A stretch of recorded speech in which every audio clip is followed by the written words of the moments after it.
What's good, guys? It is Trav here from Neighborhood, and welcome back to our May HubSpot update.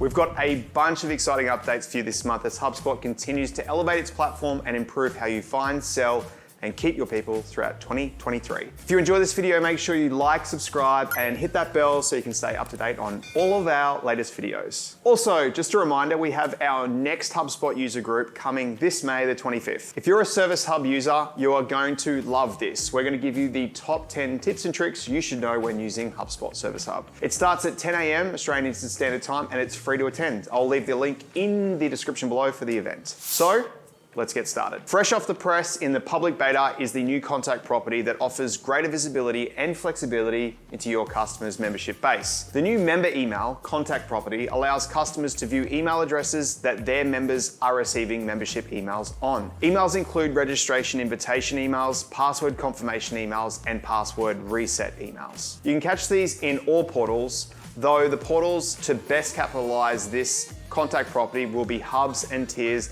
that utilize memberships for logging into customer portals or for accessing private content like knowledge base, blogs, and pages. These hubs include Service Hub Pro and CMS Enterprise. Rolling to another win for property enthusiasts are three major changes to help you manage lists more effectively. First up, users can now create save lists to help them view and access only a subscription of their most important lists, with each view being able to be exported as well. Next is the option to select new properties available that help you find critical lists. These include 7-day change, last record added at, and last record removed at. And third, the recently deleted list section was updated to include lists that haven't had a new member join in the last 60 days. Nice one. Next up in the public beta is an update that puts confidence into administrators looking to optimize the customer experience. The Conversations inbox now includes more effective ways for admins to manage their team's concurrent active chats, more specifically, setting capacity limits for live chat agents. This feature helps reduce agents being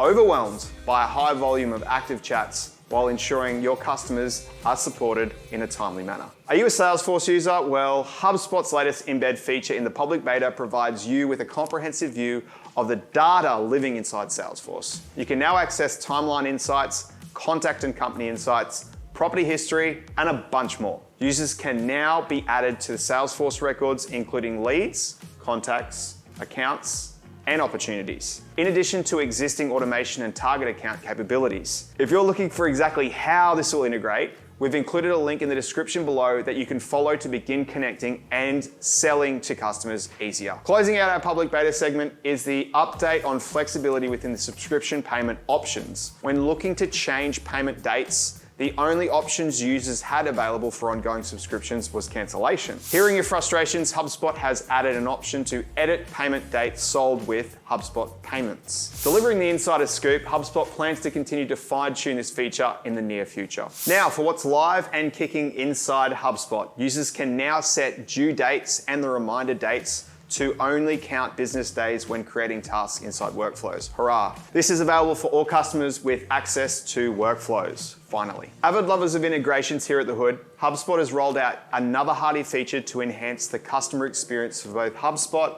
and Salesforce users. Now you can sync Salesforce cases and HubSpot tickets, allowing users to have coinciding insight into Salesforce case info in addition to the HubSpot customer information. How are you finding HubSpot's current integration efforts? Do you think they could be doing more? What would you like to see more from them? Let us know in the comments below. We would love to see what you think. Next up, users can now include associated line item IDs on the deals index page, meaning the opportunity to export these line item IDs. So, where can this be implemented? These line item IDs can be utilized in imports to update existing items that already have associated deals with them. Overall, this creates greater consistency across the objects that import supports and offers users who want to update line items in bulk a chance to do so. Upping the ante to create a more powerful editing experience, well, HubSpot has updated the Playbook editor to make it more easy to create, edit, and publish playbooks. So what is new? A drag and drop questioning reorder,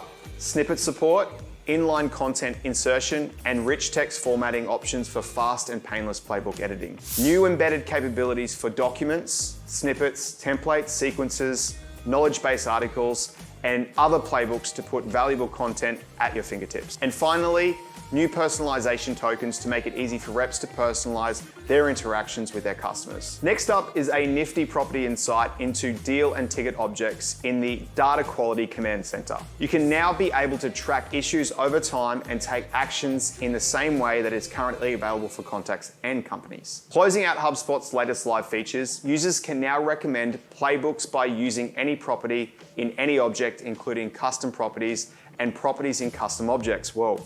This helps our team access the right enablable content at the right time. Recommendation rules can be based on properties in the object that you're working with or with any associated objects for that matter. And that's a wrap on our April HubSpot update. I hope that you've enjoyed these updates and are as excited as we are here at Neighborhood to test out all of these neat new features. If you want to learn more about HubSpot, check out our online training by signing up for our free trial today in the description below. With this do-it-yourself onboarding package, you and your team can learn at your own pace with hours of hub-by-hub training. Or if you think that you might need a bit more help in understanding what you need to be doing to get most out of HubSpot, sign up for our free portal audit today in the description below. Also, before we go, don't forget to register for our HubSpot user group while you're down there so you don't miss out on the next hug and getting the most out of HubSpot. Well, that's it from me, guys. Have a fantastic May and happy HubSpotting.